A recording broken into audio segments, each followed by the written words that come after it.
Hein? Il faut toujours chercher. Le droit de l'homme. Hein? Moi, je suis particulièrement mécontent. Enfin, je sais même pas. Ça me dérange. Ça me dérange. La criminalité augmente, ce n'est pas pour rien. Toi, tu soutiens le droit de l'homme, n'est-ce pas? Oui, oui. Le droit de l'homme est bien. Il faut comprendre une chose. Le droit de l'homme, c'est génial. C'est bien, le droit de l'homme. Le droit de l'homme nous permet de nous faire respecter, d'emmener en justice les personnes qui doivent être emmenées en justice. Quand une personne te vole quelque chose, hein, tu peux réclamer tes droits et voir justice, n'est-ce pas? Mais cela pose aussi un problème. Je ne sais pas si tu me comprends. Ça me pose aussi un problème parce que le droit de l'homme, quand c'est appliqué dans beaucoup de cas, ça apporte plus de misère et de difficultés que de bonheur ou que de la positivité. Prenons l'exemple de la République démocratique du Congo, par exemple. Tu es avec moi, Robert? Oui, oui. En RDC, par exemple, il y a des bandits, des groupes armés qui viennent tuer, massacrer, ils violent des femmes, ils font des choses incroyables. Ils imposent à un monsieur de connaître sa mère dans son intimité. On dit à un jeune homme, tu vas connaître ta mère dans son intimité, sinon on te tue. Le jeune homme le fait, obtempère, n'est-ce pas? Il le fait par peur de mourir. Après avoir fait cet acte horrible, ces hommes armés l'abattent quand même. Donc on abat et le jeune homme, et sa mère, et la famille. N'est-ce pas? Ensuite, qu'est-ce qui se passe? Ces perpétreurs de mauvaises choses sont attrapés, ils sont arrêtés. Et la population est là. Qu'est-ce qu'on fait? On les retire de la population au nom du droit de l'homme pour les mettre en prison. N'est-ce pas? Ils vont en prison, quelques temps après, ils évadent la prison et rentrent dans la forêt. Tu vois pas qu'il y a un problème là? Oui. Tu sais, l'être humain naturellement est mauvais. Quand je le dis, beaucoup de gens pensent que je dis l'être humain est naturellement mauvais, comme le disait Hobbes. Hobbes est un philosophe que je respecte beaucoup. L'humain est naturellement mauvais, mais il a en tout cas la plupart d'humains. Je vais vous poser une question, vous qui nous suivez d'ailleurs. Vous aussi d'ailleurs. Vous pensez que l'humain est bon? Robert, Bon, tu penses que l'humain est bon? Pas du tout. Tu penses que l'humain est bon ou pas? Tu penses que l'humain est bon ou il n'est pas bon? Il est bon. Ok. Tu penses que l'humain est bon, mais c'est la société qui le rend mauvais, n'est-ce pas? Voilà. Bon, je vais te poser une question par rapport à ça. Si tu penses que l'humain est bon, pourquoi les soirs, quand tu rentres à la maison, tu fermes tes portes? Hein? Parce qu'on a peur. Peur de quoi? Peut-être les bandits vont t'attaquer, bon, et qu'on sort. Puisque tu penses que l'humain est bon, tu ne devrais pas fermer la porte. Tu devrais aller dormir comme ça, sans fermer la porte. Tu devrais aller te coucher comme ça, sans fermer la porte. Je pense que l'humain n'est pas bon. Tu penses que l'humain n'est pas bon? Oui. Voilà. Ça, c'est bon. La réalité est que l'humain est généralement mauvais. La preuve en est celle-ci. Il y a 3 étapes ou 3 principes sur la stabilité mentale de l'humain. Donc l'humain est bon sur base de 3 principes fondamentaux. 1. Quand il a peur d'un être supérieur, c'est-à-dire Dieu. Donc beaucoup d'humains évitent de faire du mal parce qu'ils ont peur de Dieu, n'est-ce pas? 2. Quand il a peur de la police. Okay, l'humain essaie d'être bien parce qu'il a peur qu'on l'arrête, qu'on le jette en prison. 3. Quand il a une bonne moralité, c'est-à-dire il est sûr que si je fais cette chose, c'est contre mes valeurs, c'est contre ma moralité. Donc malheureusement, beaucoup de personnes n'ont ni la peur de Dieu, ni la peur de la police, ni la peur de la moralité. Donc ces humains-là sont comme des êtres humains mais des animaux. C'est-à-dire, quand vous voyez en Afrique du Sud par exemple, la criminalité qui règne là-bas, vous pensez que c'est à cause de quoi?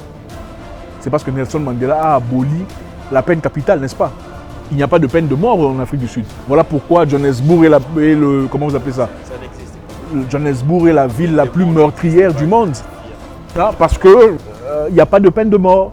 Donc l'être humain n'a pas nécessairement peur de Dieu, il n'a pas nécessairement peur de la police, il n'a pas nécessairement peur de sa moralité, quand il sait qu'il est capable de faire quelque chose sans répercussion. L'être humain a seulement peur des répercussions. Donc, si un monsieur est un tueur, il sait qu'en venant chez vous, vous avez aussi un fusil. Donc, il y a un risque qu'il meure aussi. Il ne viendra pas. En tout cas, avant de venir, il va beaucoup réfléchir.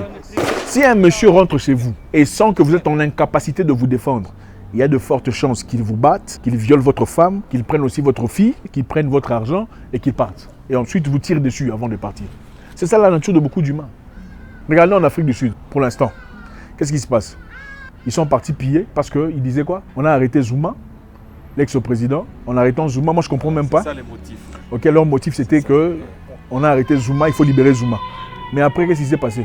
Au lieu d'aller en prison là où Zuma est arrêté, ils sont partis au supermarché pour aller piller. Au lieu d'aller en prison pour aller manifester, ils sont partis dans des boutiques pour aller piller. Au lieu de partir en prison où Zuma, prétendument la raison pour laquelle il marche, est arrêté, ils sont partis persécuter des simples commerçants, des petits entrepreneurs et des gens comme ça. C'est ça la nature humaine. Pourquoi? Parce qu'il n'y avait pas la police. Deuxièmement, parce qu'il n'y a pas de moralité. Troisièmement, parce que beaucoup ne croient pas en Dieu. Mais dans tout ça, quand vous arrêtez ces personnes, vous dites ok, œil pour œil, dent pour dent, et ne veulent pas ça. C'est Mandela qui a aboli cette histoire. Donc les humains ont généralement peur de œil pour œil, dent pour dent. Donc une personne tue quelqu'un, vous le prenez aussi, vous lui rendez la monnaie. C'est d'ailleurs écrit dans beaucoup de livres spirituels, n'est-ce pas? Donc l'être humain généralement a peur de ça. Et moi je pense que le droit de l'homme, malheureusement, dans sa forme, ce n'est vraiment pas le droit de l'homme. C'est un droit qui profite, ou des droits qui profitent à un groupe spécifique de personnes selon leurs intérêts. Si aujourd'hui on disait, bon, désormais, si tu tues quelqu'un, on va te planter là, on va aussi te fusiller. Qu'est-ce qui va se passer? On va arrêter de tuer les gens. En République démocratique du Congo, en 1996, avec le président Laurent Désiré Kabila, régnait la terreur vers l'est du pays. On tuait des gens, on violait des gens, on massacrait des gens. Mais qu'est-ce qu'il a fait? À chaque fois qu'on a attrapé un voleur à main armée, on invitait toute la population dans un stade de football. On a attrapé des voleurs à main armée, on invite toute la population dans le stade. On les plante là et puis on les fusille devant les gens. Une semaine, l'histoire là était finie. Ces gens-là n'avaient pas peur, ils n'avaient pas peur de Dieu. Ils n'avaient pas peur de leur bonne moralité. Ils n'avaient pas peur de... Vous comprenez ce que je veux dire? Donc l'humain a peur des répercussions. Si on vous disait aujourd'hui que okay, la maladie là qu'on contracte à travers les actes intimes, vous comprenez ce que je veux dire? La maladie qu'on contracte à travers les actes intimes. Si on vous disait que cette maladie était fausse, beaucoup de gens ne feraient plus usage de l'histoire là dont on fait usage. Vous comprenez? Vous avez compris? Oui. Si on vous disait que la maladie, vous connaissez la maladie qu'on contracte à travers les actes intimes. Oui. Si on vous disait désormais, c'était un mensonge. Ce n'était pas vrai. Beaucoup de gens ne feraient plus usage de cette histoire-là pour se protéger. Oubliant qu'il y a d'autres histoires aussi. Donc c'est-à-dire l'humain a peur des répercussions. Il a peur des répercussions. Il n'a pas peur de moralité, il n'a pas peur de conscience, il n'a pas peur de la police, pas nécessairement. Mais il a peur de...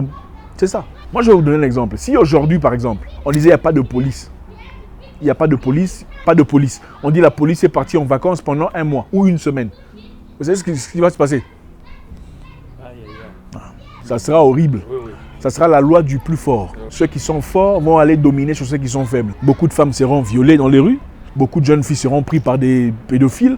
Beaucoup d'hommes seront battus. On va ravir l'argent ou les terrains ou les vaches des gens. C'est ça la nature de l'être humain. Donc, il ne faut pas me dire que l'être humain est bon, c'est le monde qui le rend mauvais. Ce n'est pas vrai. L'humain dans sa nature est, comment on appelle ça, survivalist, c'est quoi? Qui fait tout ce qu'il peut faire pour survivre. Si vous regardez dans les temps, il y a de cela beaucoup d'années, vous réaliserez que dans le temps, les chevaliers, donc les chevaliers dans le temps étaient des hommes forts, venaient dans chaque famille pour dire ok, tellement qu'il y a des bandits qui viennent, des gens qui viennent vous ravir vos histoires. Désormais, si vous nous payez quelque chose à la fin de chaque mois, on viendra vous protéger.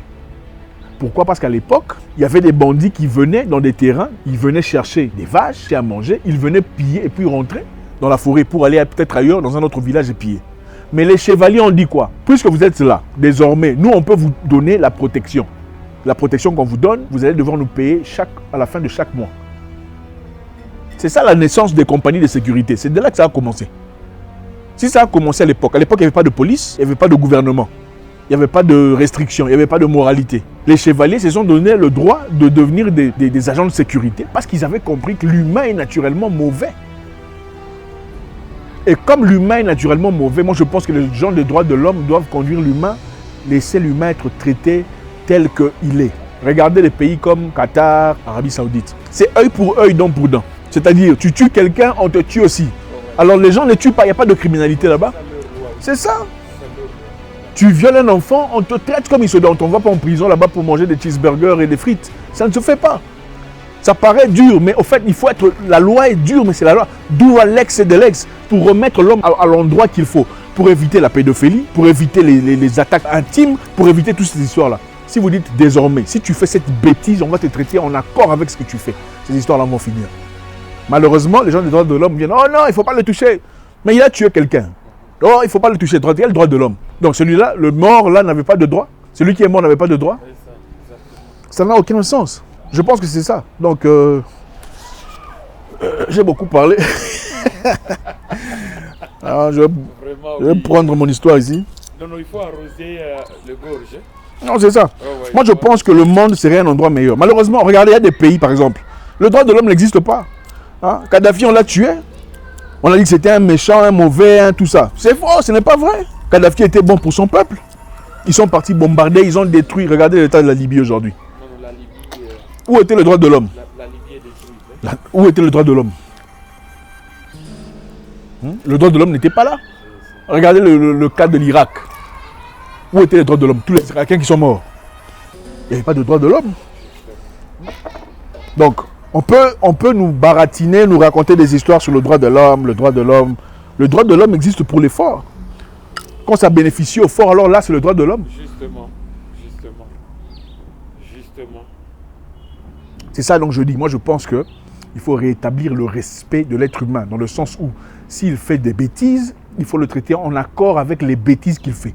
Il ne faut pas l'emmener dans un tribunal où, en réalité, au nom du droit de l'homme, si tu as de l'argent, tu peux t'épargner de beaucoup de punitions. Donc c'est ça. Pour éviter ces histoires, moi, à mon avis, je pense que si quelqu'un fait un mal, il faut lui rendre son mal. Hein, le pardon, c'est bien, mais le pardon à un certain niveau, ça devient une faiblesse. Il faut traiter les gens tels qu'ils sont pour une société meilleure. Aussi longtemps qu'on continuera à pardonner nos ennemis, pardonner des violeurs, pardonner les pédophiles, on continuera à vivre dans un monde dénué d'essence et de propriété mentale.